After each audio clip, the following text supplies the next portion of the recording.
স্লোগানের কথা আমি মুখে আনবো না, যেই স্লোগানের কথা এখন উঠে এসেছে।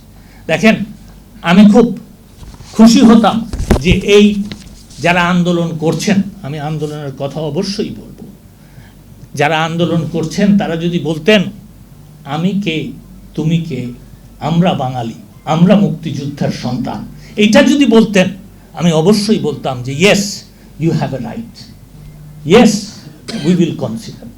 কিন্তু দুঃখের হলো আজকে এই ইনডেমনিটি অর্ডিন্যান্স, এই 15ই আগস্ট 1975, এই বঙ্গবন্ধুর কন্যাকে কারারুদ্ধ করা, এটার চেইন হিসাবেই আজকে তারা যেই স্লোগানের কথা আপনারা বলছেন সেই স্লোগান দিতে সাহস পায়। আমরা কোটার ব্যাপারে কি বলেছি দেখেন, সরকারের অবস্থান যদি আপনারা বলেন, সরকার মাননীয় প্রধানমন্ত্রী 2018 সালে কোটা বাতিল করেছেন। কোটা তো বাতিল করেছেন মাননীয় প্রধানমন্ত্রী, তারপরে মুক্তিযোদ্ধার সন্তানেরা তারা হাইকোর্টে একটা রিট করেছেন।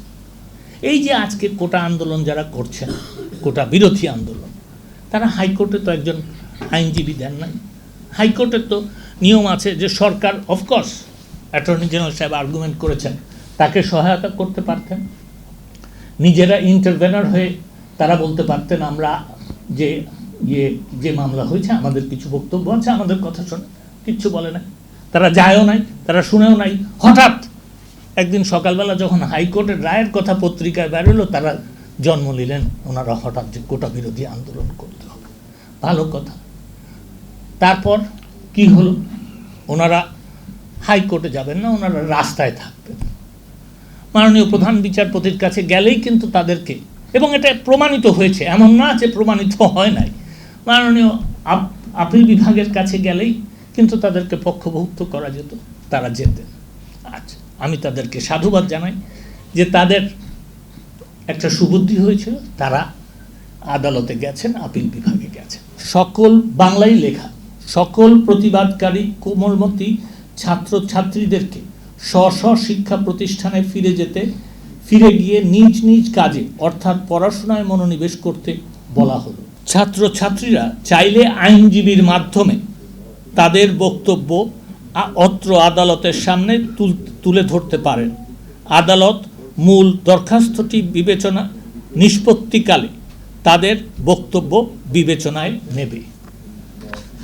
সর্বোচ্চ আদালত তাদেরকে এই আশ্বাসও দিচ্ছে যে আমরা সব পক্ষ শুনব, তারপরে আন্দোলন করার কোনো প্রয়োজনীয়তা থাকে, তারপরে কি বলা, যেই স্লোগান দেওয়া হয়েছে সেই স্লোগান দেওয়ার কোনো প্রয়োজনীয়তা থাকে, আমরা সর্বোচ্চ আদালতকে পাশ কাটাবো না। আর এটাও আমার মনে হয় আজকে পরিষ্কার করা উচিত যে দেখেন, যৌক্তিক কথায় জননেত্রী শেখ হাসিনার সরকার শুনবে, জনগণের যেটা ভালো হয় জননেত্রী শেখ হাসিনার সরকার সেটা করবে, কিন্তু জননেত্রী শেখ হাসিনার সরকার আদর্শ থেকে বিচ্যুত হবে না। সেই আদর্শটা কি? বাংলাদেশের জাতির পিতা বঙ্গবন্ধু শেখ মুজিবুর রহমান, বাংলাদেশের মুক্তিযুদ্ধকে কেউ কটাক্ষ করতে পারবে না,